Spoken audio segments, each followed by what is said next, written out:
let's talk about queer world building. Hi guys, welcome back to my channel. So glad you're back. Welcome if you're new.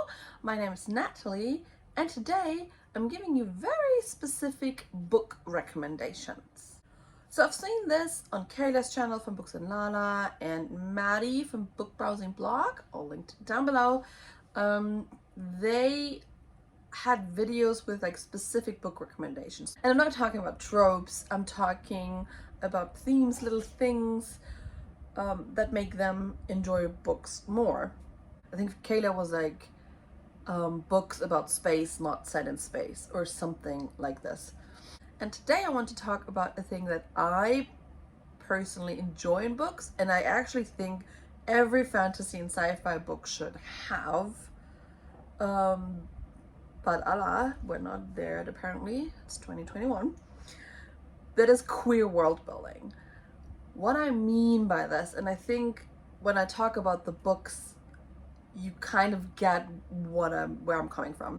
Where the world inherently is queer without labeling anything, if that makes sense. So I want to start with two books where the queer romance is in the center of the story, and then I move on to the ones where we're really just the world building incorporates queerness so nicely that you actually just, almost blend by it. And I want to start with Lacuna by N.R. Walker. I talked about this in a wrap-up a few months ago, linked up above. This is a fantasy male romance. Fantasy part does not work very well, but as a romance, I really love this. Now, when we talk about when we talk about male romance, most of them are contemporary, and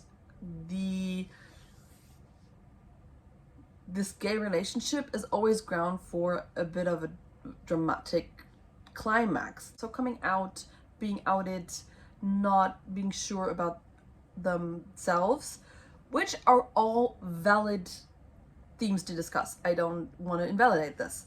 But what I liked about Lacuna was that I think there was a conversation between the main character Crow and his friend.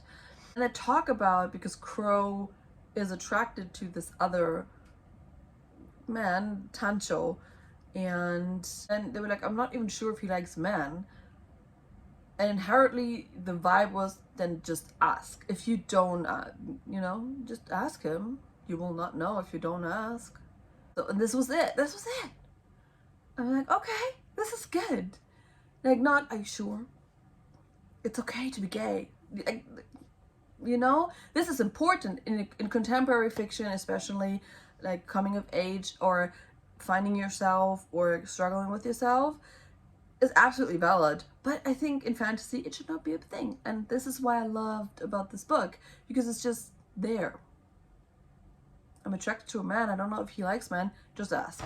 Just, there's no other way, and that was it. Beautiful. Then the second one I want to talk about, which it was great, so such a good job, and I want to hear more about this, is Winter's Orbit by Elena Maxwell. No, that's not her name.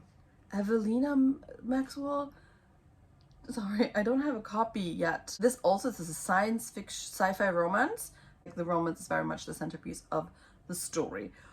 What I loved about this world in particular is it's a sci-fi. We're not following humans. I don't think so.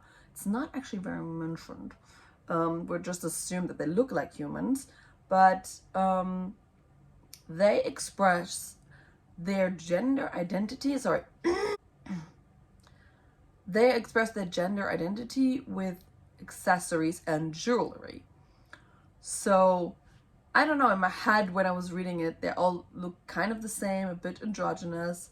And so to know how a person identifies as, you would have to look at the material and coloring of their jewelry and accessories they're wearing. It was beautifully done.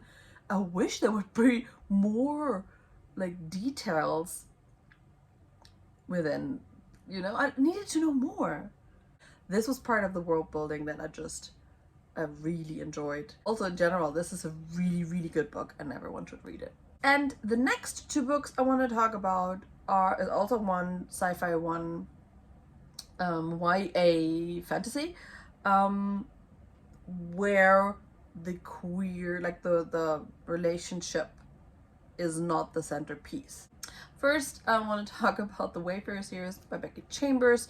This is a sci-fi companion novel series. Don't have to read them in order. You can just read them however you fancy. But first of all, the author is queer and the world is very queer and very character driven. I think you've seen this probably around if you have been on BookTube. There is a sapphic relationship in this. There's a lot of relationships in this. There's a relationship with a man and AI without any judgment, without any conflict based on the queerness. It's great. I wish because the main characters here are humans. At one point, the human race can ascend to a level that this is possible. Yes, highly recommend. One of my favorite science fiction, if not my favorite science fiction series of them all.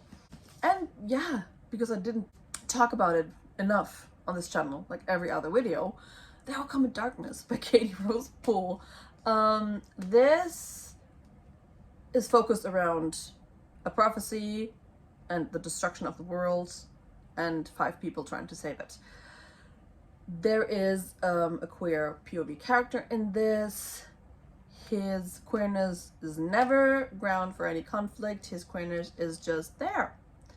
And the world itself also, he runs into an innkeeper, and the innkeeper just introduces him to his husband, and that was that.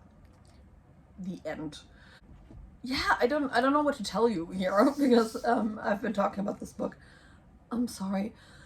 The air conditioning is making me mad. I don't want to talk about it too much because I've been talking about this book for way too long already. Did I make any sense? Oh yeah, I wanted to give one honorable mention to A Curse So Dark and Lonely. Specifically, this is why it is an honorable mention, A Heart So Fierce and Broken.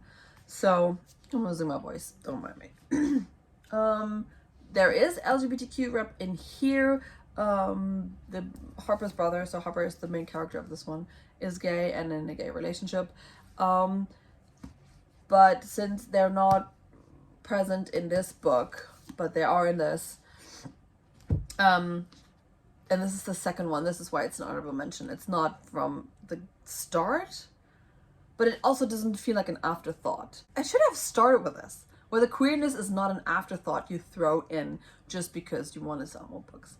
It is mentioned in here. There's also like a small, very old lesbian couple in this old lady with her wife, but this is an honorable mention because it's the second in a series and it's not very present in this one or mentioned in this one. So this is why. I just remembered another one. I don't know why I forgot it. Wait, where is it? Cry is War by Nina Varela, sorry. This is this too.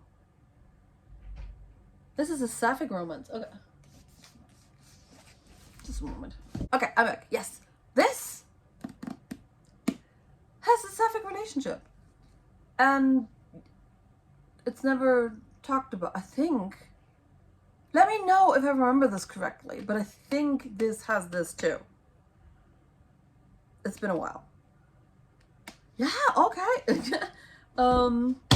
I don't want to go on too long, and I don't even know if I got my point across. But yes, let me please give me recommendations for fantasy and sci-fi where this is a thing. And I hope I see you next week, guys. Bye.